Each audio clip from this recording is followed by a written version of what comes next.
Sadhu, sadhu, sadhu. Namo tassa bhagavato arahato samma sambuddhassa. Namo tassa bhagavato arahato samma sambuddhassa. Namo tassa bhagavato arahato samma sambuddhassa. Homage to the Blessed One, the Worldly One, the Supremely Enlightened One. Sadhu, sadhu, sadhu.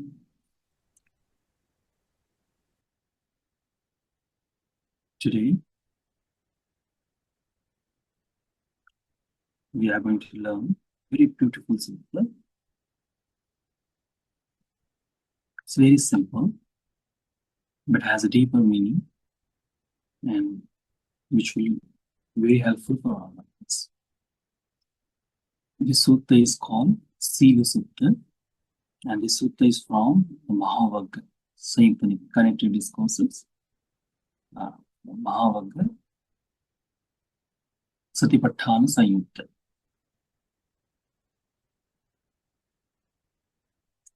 47.21, chapter on ethics and direction. Evam me sutam, ekam samayam, anandu, ayasmacha anandu, ayasmacha bhaddu, Pataliputte viharati Kukkutarami. So, on one occasion, the Reverend Ananda, Bhante Ananda, and Bhante Bhadda, they were living in Pataliputra. So, it is in the capital of Magadha, that time, which was newly building. So, Pataliputra, there is a called Kukkutarama.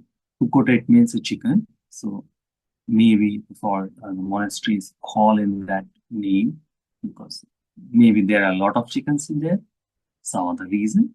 So, Kukkutarami. Atako ayasma bhaddu sayanna samayam patisallana muttito yena ayasma anandu tenuku sankam. So, this Bhadda, Reverend Bhadda, after finishing his evening meditation or afternoon meditation, he wake up from that and went to where the Ananda Bhante was dwelling, or he was sitting. Upasankamitva ayasmanta anandena saddhim sammodi. They exchange cordial talk, ask for how they are doing. They exchange greetings, and later he asked such a question from the Bhante. What he Bhadda asked, Ekamanta nisinno ayasma bhaddu ayasmantam anandam etadavocha.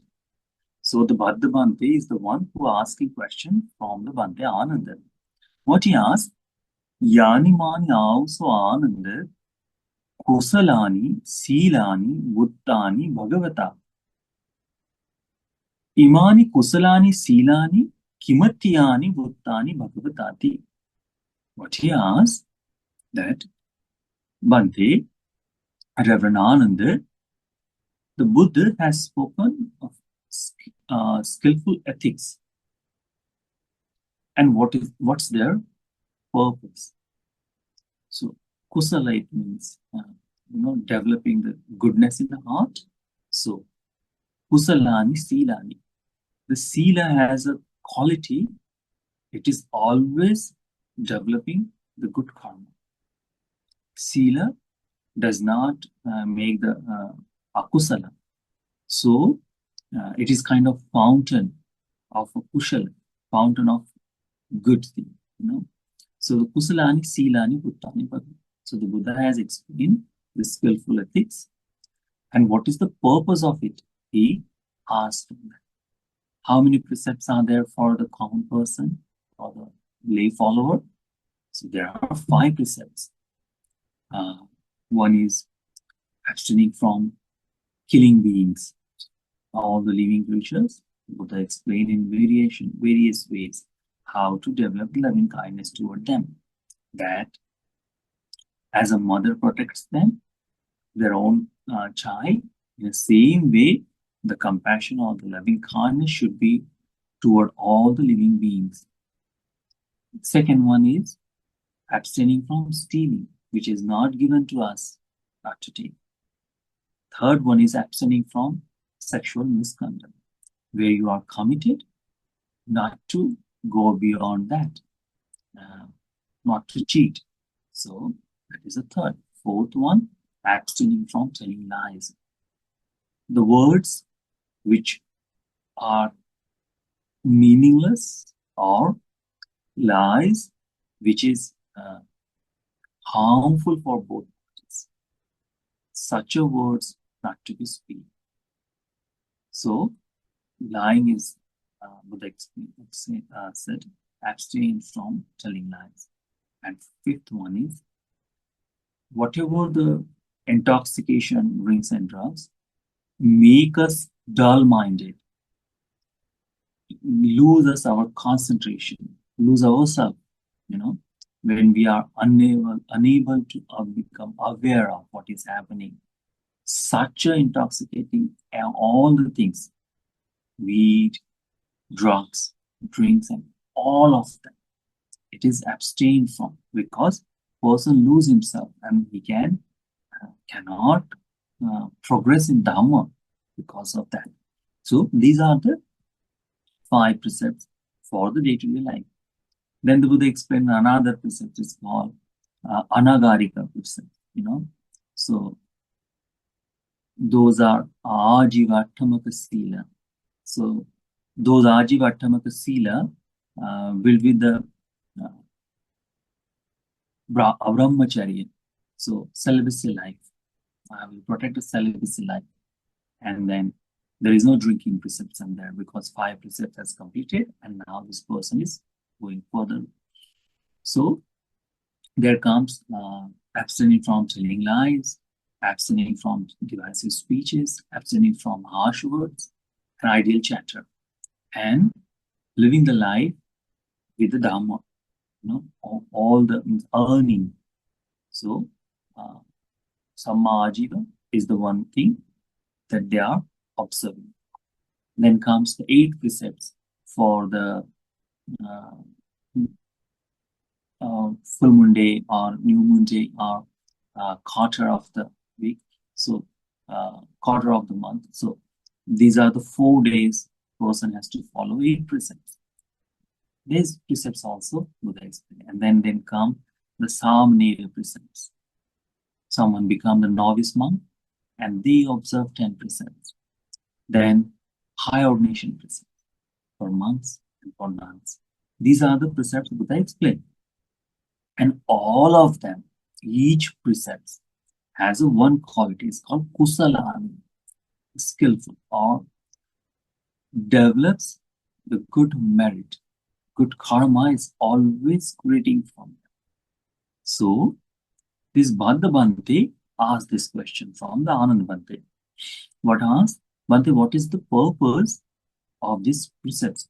Kimatyani Buddhani Bhagavatati. Why the Buddha gave the precept to us? Anand Bhante said to him, Sadhu, sadhu, so Bhadda. Bhadda, it's great, very good. Reverend Bhadda, it's very good. Bhadda ko te so Bhadda ummago Bhaddakang patibhanang kalyani paripucha. Your approach and articulation are excellent. And it's a good question. So, Anandamante praised him, mentioned beautifully that what you are asking is a great question. Evang vitvang also Bhaddapuchasi. Then you asked me such a question that this is the Sila, why the Supreme Buddha has given us the precepts. And what is the purpose of this? So he said, yes, Bhante, I asked that question. So the Ananda Bhante replied to him, Yani mani ausu bhadda kusalani silani vuttani bhagavata imani kusalani silani yavadeva chatunnam satipattanaya bhavanaya vuttani bhagavatati.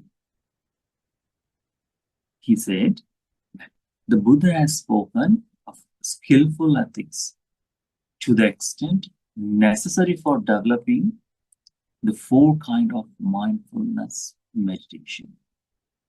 What is the purpose of Sila? To develop the four kind of or four foundation of mindfulness, Satipatthana. So as a common person, when we develop the precepts, what should be the purpose? It should be the developing mindfulness. There is a beautiful thing, Dhanam dadantu saddhaya, Silam rakhantu sampada, Bhavana bhirata huntu kachantu devata gata. So that is, the meaning is, with the confidence or with the faith, person should offer or person should practice generosity, then Silam rakhantu sampada. Always be protecting of precepts. Bhavana bhirata. Engaging himself on practicing meditation. These three ways if someone practices Dhamma, that person goes to the heavenly world. So, generosity is purpose, or generosity or other things, devotional things, has a purpose to develop or to preserve or protect these five precepts or virtue.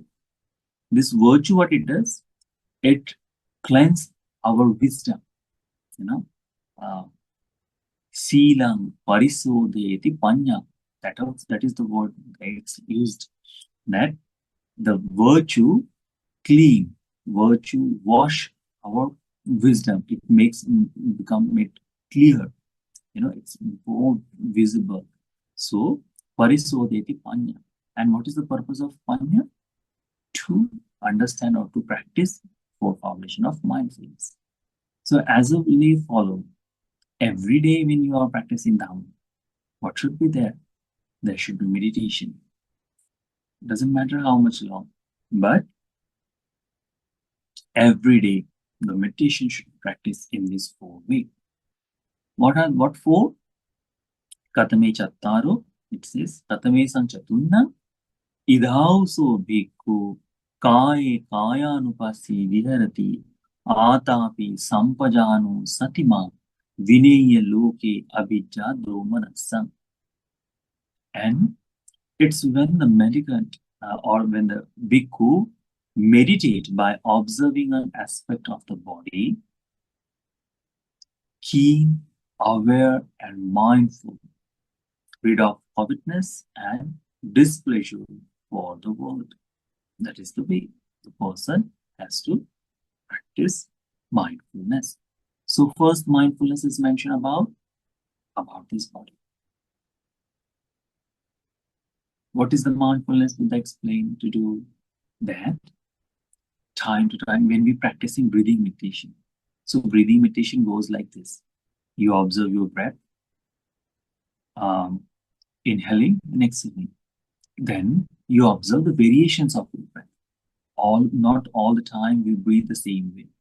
So when our long practices happen, long time we are practicing, then it becomes very easy and noticeable that yes, yesterday or that time I had a different way, but now I'm breathing slower or faster. My breath are shorter or longer. That one. Then entire breath. So from the beginning, so exhaling, inhaling the breath. So the beginning of point of that and the breathing, that is entire breath. So we started to breathe.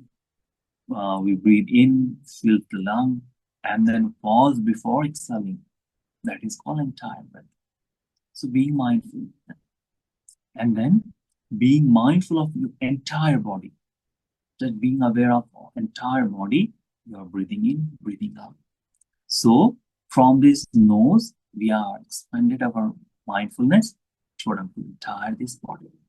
That is the one way to practice the Satipatthana's first part, mindfulness of body. Second one, furthermore, explain that when you are sitting, be mindful of sitting. When you are walking, standing, laying down, being mindful of that. When whatever the work you are doing, that expanding your hands, holding back, or doing any work, so being mindful of that. That is also the meditation. It comes into the first category. Then walking meditation is a part of that. Okay, sitting meditations is other part of that. Furthermore, the Buddha explained that in this body, all the foul things, that 32 impurities is found. So being mindful of that, that is also the first, that is also the Kayanupassana. Furthermore, the Kayanupassana goes up to impermanent things. All the changings is happening there. That changing of this, the bodies in a various ways, like a Navasivatika. When the body passed, when the person passed away, the transformation happens in the 9 forces, 9 different ways. Observing of that, or visualizing or thinking of that this body has this nature that it will decay, it will compost, it will be destroyed by the animals and all the things. Slowly, it will be shattered, it will spread all over. The bones will remain only, and then it becomes white and it becomes dust. Up to that extent, the person related this body to mind, or to develop that mindfulness. That is called mindfulness of body, aspect of the body. The person, the bhikkhu, he meditate by observing an aspect of the body. That is the first one. Second one is feelings. So there's all the feelings what we have. We have a good feeling, we have happy feelings, we have the sad one also. Sukha and dukkha, suffering, pain, and pleasure, both feelings, being mindful of that. So when you are concentrating, when you are meditating, being observant of that, oh, I have this time, this pain. Now I'm very happy, I'm free, being mindful of that. Apart from this pain, there is a neutral thing. It is not painful, neither it's pleasurable, but just there. Like sometimes we sit down and we don't feel anything. There is no feelings, like nothing, just you are sitting there and that's all. There is no pleasure, there is no pain. So that sitting, it is called adukkha sukha, neither pleasure nor suffering. Such a feeling is there. Like sometimes when we are looking at something, we don't intentionally look everything and memorize. What is important, that we think and memorize. So same way, developing a mindfulness of feeling. Then developing mindfulness of mind. What is the mind? That all the things is developing in our mind. How our mind is feeling. So the Nivara Dhamma is also there. All the changes of thoughts, changes of words, it is there. That is observation of mind. Like when we are breathing, sometime our mind goes somewhere else. And simply we ask, okay, bring it back to the concentration.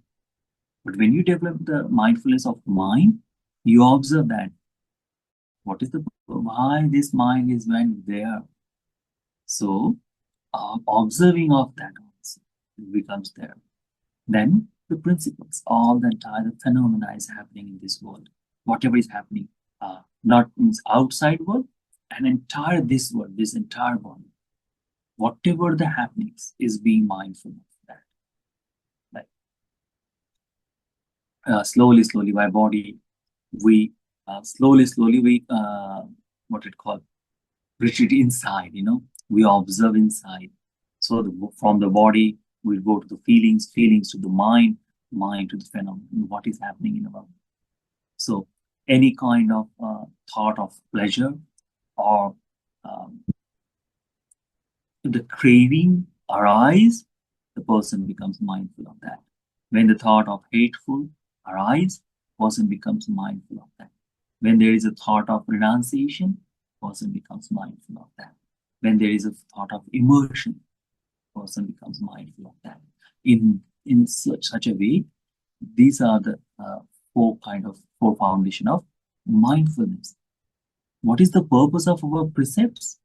The purpose is to practice this one. To practice this.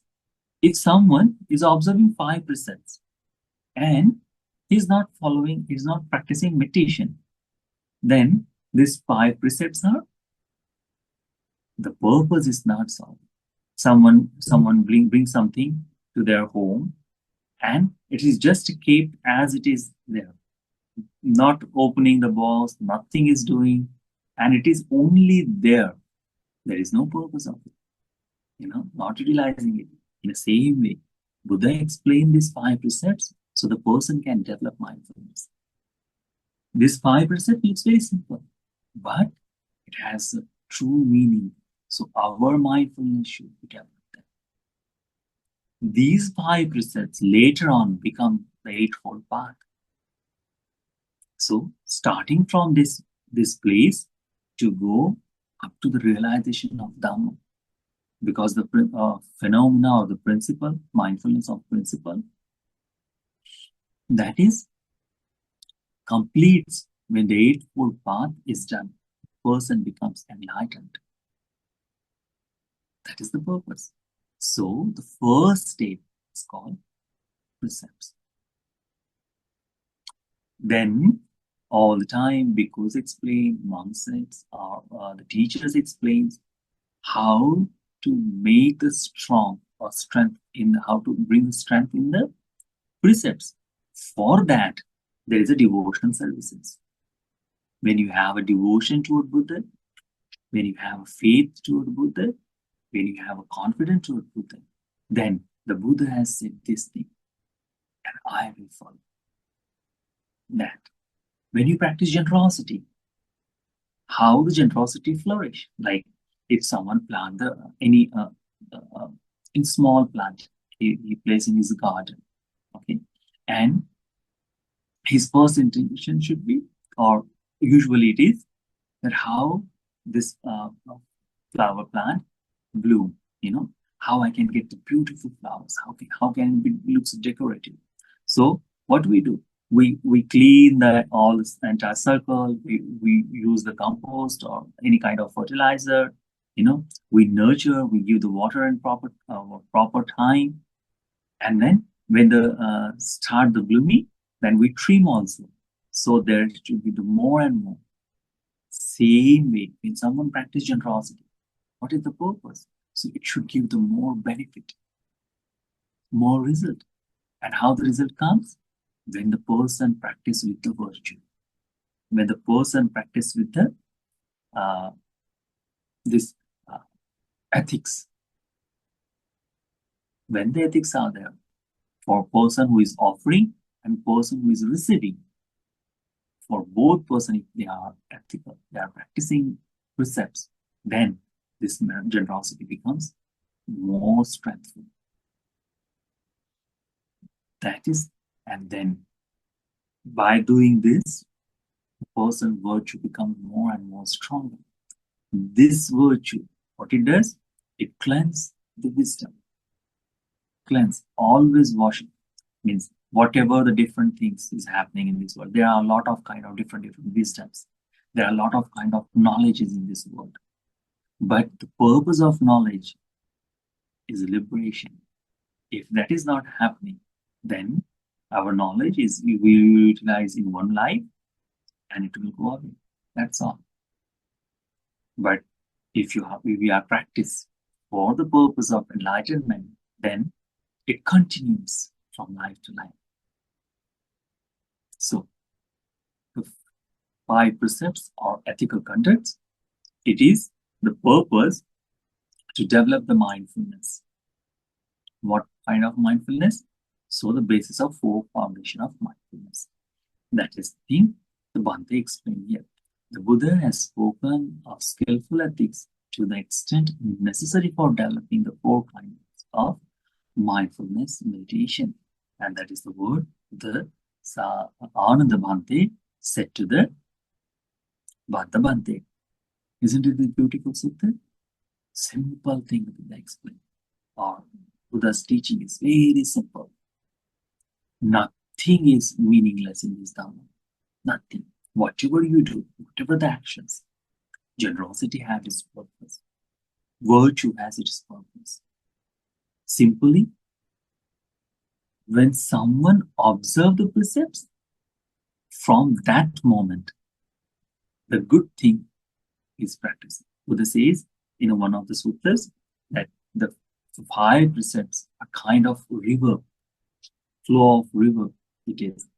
As long this person is following these precepts, that much long he is developing the good karma.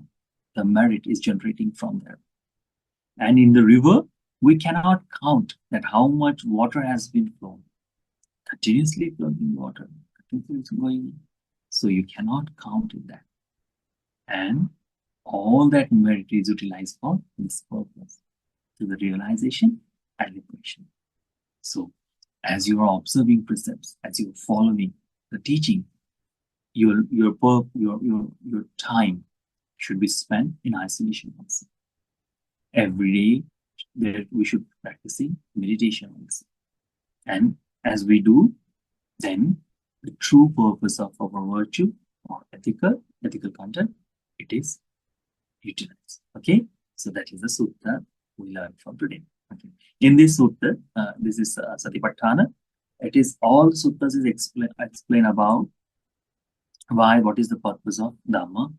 And one of the suttas is, second sutta is called Chiratiti Sutta. In the sutta, same, the Bhadda Bhante asked this question also, that how after the passing away of the Supreme Buddha, how this Dhamma will stay longer, how this Dhamma will survive when the Buddha's Parinibbana happens, when passing away happens. Ananda Bhante replied in the same way.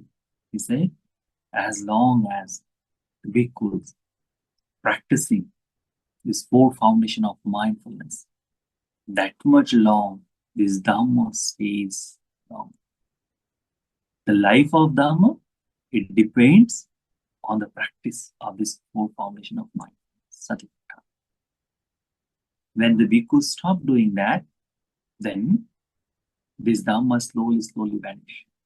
Because books, like thousands of years, there are a lot of books has been written, and there are a lot of books which has gone extinct also.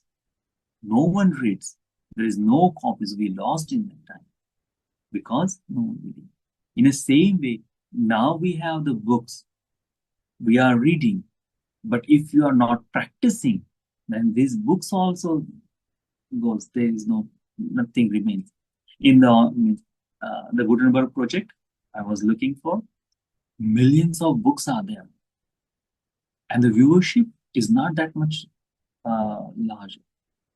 So the books are there in all over the world in different topics, but not all the books are usable. No one is utilizing. Same way. This Dhamma is also when bhikkhus or when the practitioners, when they stop practicing mindfulness, slowly Dhamma vanishes from them. That is, it is mentioned here. So remember this thing and spend every day minimum 15 minutes of mindfulness. Minimum means when you have a time, spend half an hour, 1 hour, sit down. It's not always to close your eyes. It's not.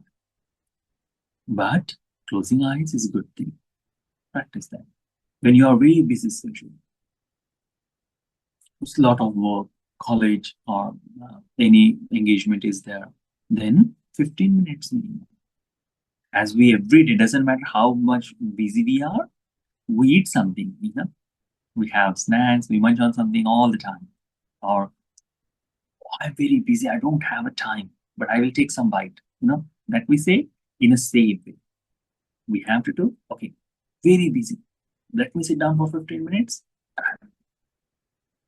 That is this entire purpose of your precepts. It is utilizing. So may this sutta will be helpful for all of us to understand the importance of virtue. May this sutta be helpful for all of us to develop courage to practice this mindfulness meditation.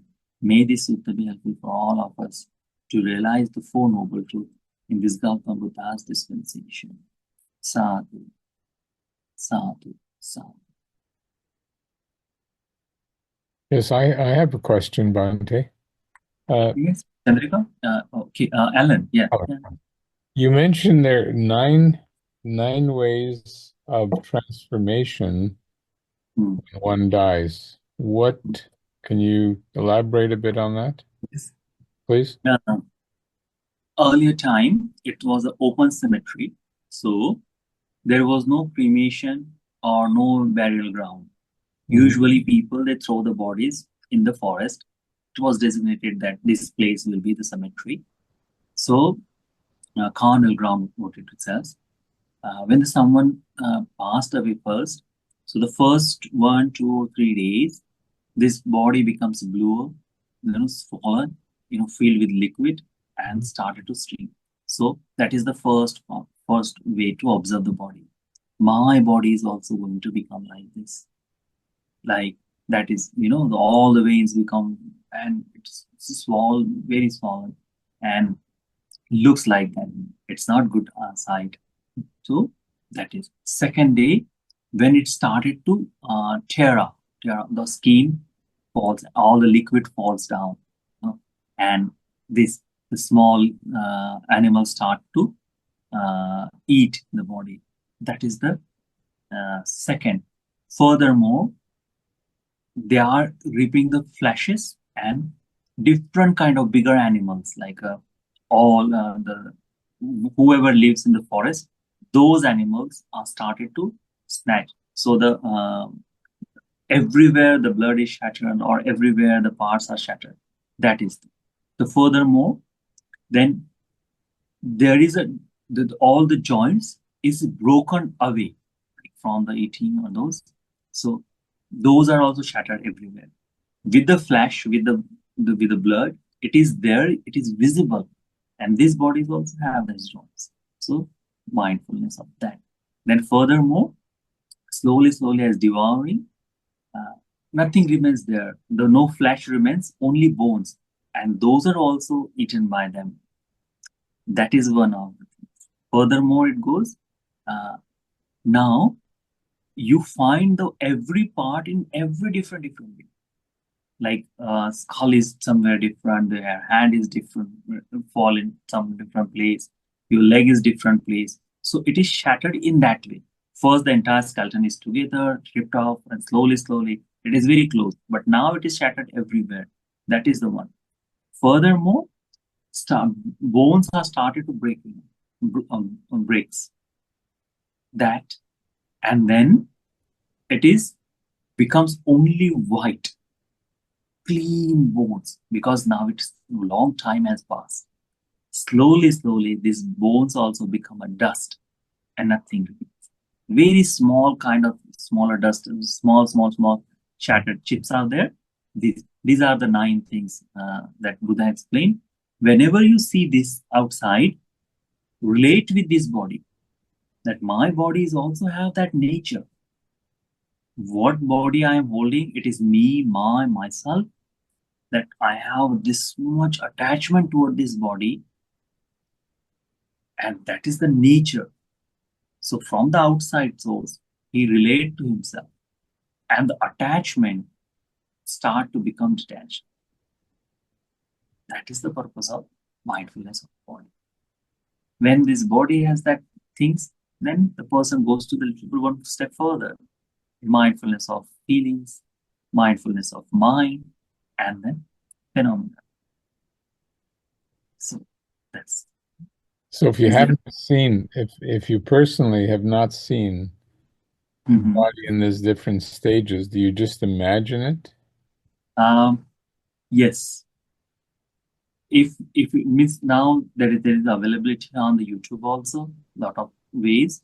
There is a paintings also available, or for us like now what I do, some of the time means once you see, then you remember those things. So what I do, we have in India, we don't we care for a person when the person is alive, and then we do not show that much respect. So we take them and we burn them. So I have seen a lot of burning bodies, you know. So I have seen the skull is breaking, you know, the bones that is shattering. I have heard the Mm. voice also. All things are there visible. In there are a lot of times the broken human bones also shattered in the Ganges River. Mm. It's very easy in India to see those things. I have Some to of the make a time, trip to India. I've got to make a trip to India to see that. yes, that will be good, very good to visit. But if you are unable, then you can see from YouTube also.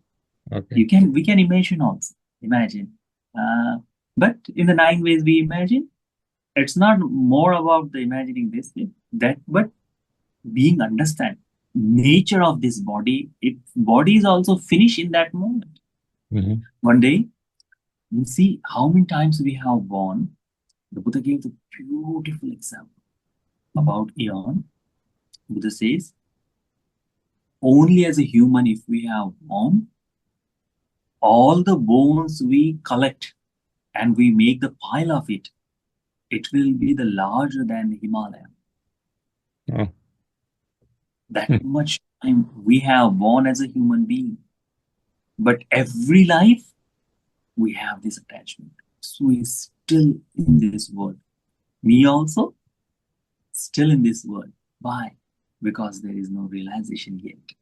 Once that happens, then that pile will be vanish. Yeah. Thank you, We Master. don't. Yes. Okay. Bante, so how do you actually do the walking meditation? Because I haven't gotten an experience, chance to do the walking meditation. So how do you do that? Yes. There are several ways to do this. First one is called just a mindfulness. So you choose the one path from this point to that point you are going to walk, and every step you take, being aware of that. I lifted my foot, I placed there, and all the sensation from the placing, it is there. My next feet is lift up, moving forward and placing down. From this point to that point, first couple of steps, take very slowly so you can hang off it. Uh, Entire round, couple of rounds, stay, and then you can walk in the natural pace. That is the one way to practice the mindfulness of walking. There is a one another is when you are walking, being aware of the walking, you can practice a different meditation like a loving kindness. That one is also you can do. That is also called the walking meditation with the loving kindness. Because we do not need to be, mindful of every step of foot sole. It's happening. Oh, now I have put my paw in the floor and this sensation is come. That is a good thing to do, but you can extend further moments. Try it today. It's very simple, very easy. So put your phone further away, because all the notifications comes and then it disturbs. So keep it there and just count. 15 minutes, I'm going to walk. And that's all. Like when we are going to the park, we our mind is that to see all the things what someone is doing or something, or we listen to music and then we do our run. Those things we do for different purpose. This one is different. So choose one path from one end to another, and like 15 to 20 feet, or if you find more than 20 feet, that will also be good. So take every step and walk there, stop there, turn around, and come back to here. If it is a little bit more open, it is more than 25 feet, and where you intended to stop and turn, if you are not concentrate, sometimes you go a little bit further. So the mindfulness is developing from that. What I have intended to do, let me do it. And slowly you will observe how the mind plays with you, how the flow of the things is happening. Why the most of the time people are asked to concentrate, close the eyes. Here you open the eyes, but one benefit is that the samadhi or the emotion comes from this walking meditation, stays long. Why? Because your eyes are open. And now you understand how to concentrate with the open eyes. So very less things disturbs you. So it becomes very helpful for long term of the practice of meditation. So do it. Be mindful. Whenever the new thoughts comes, just stop wherever the thought has arisen. Stop and let that thought goes, and then walk further. You do, and you will find it's very exciting, very beautiful.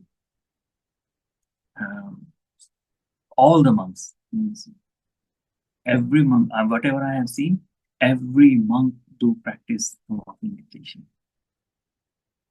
Because our entire time is we sit down for time being, and we are doing all the works. So this one help us. Okay. Anything else? Okay, that's all. So thank you very much for participating today. I hope you enjoyed this sutta. Be mindful of your virtue or precepts, and be mindful the purpose of these precepts. It's to concentrate. Okay. So today we gather here, we went to Triple Gem, we observe the Sila, and then we meditate, we learn one of the beautiful suttas from them, and we discuss upon it. By this way, we have accumulated a lot of good karma at the same time. We share this all the merit to all the heavenly beings, our protected deities also. We share this merit. By the power of this merit, they may have realization of Four Noble Truths in this Gautama Buddha's dispensation. Sadhu, sadhu, sadhu. We share this merit with our all the departed relatives in this life or long life of samsara who have departed from us. We share this merit with them. By the power of this merit, they may have a good life in next life, and they may become fortunate to escape from this harsh journey of samsara. Sadhu, sadhu. We share this merit with our teacher, Kalyan Lokaswami Mahansa, all the monks in the monastery, all the monks in this country, in this world, all the nuns, we share this merit with them. They may have the good life, they may follow this Dhamma, they may have the concentration, and they may realize the Dhamma in this Buddha's dispensation. Sadhu, sadhu, sadhu. We share this merit with all of you, all the participants of today's program who are unable to join us today. We share this merit with them also. All the devotees in the monastery, we share this merit with all of your family members, relatives, friends. By the power of this merit, by the power of Buddha, Dhamma, and Sangha, and deity's protection, you may all have happy life, healthy life, long life. All the fortune comes your way. You may have the concentration, you may have the virtuous life, and you may realize this Dhamma in this Buddha's dispensation. Sadhu, sadhu, sadhu. Okay, so bless you all. Abhivadana Sīlissa Nityam Vaddha Pajayino Chattaru Dhamma Vaddanti Ayuvanno Sukham Balang Ayurarogya Sampatti Sagga Sampatti Mevacha To Nibbana Sampatti Iminate Samichatu Sukhin Dukkhani Nibbana Sampatti. Many merits, Bhante. Please allow us to ask for forgiveness. Yes, sir. O Kasawandami Bhante. Sukhin. Maya katam punyang samina anumoditabang. Sadhu sadhu anumodami. Samina katam punyang mayan databang. Sadhu anumodita. Sadhu sadhu anumodami. O Kasandvaratena katang sabang achayang kamatame Bhante. Kamani. O Kasa Kamami Bhante. Dritiyampi O Kasa Kamami Bhante. Tatiyampiyo Kasukamami Bante. Okay. Many merits Bante. Now with that. Namo Buddhaya. See you next week. Tirvasana Samaya. Namo Buddhaya. See you Abudaya, next week. thank you, Bante. Bante. Thank you, Bante. Namo Jaya Buddhaya. Bante.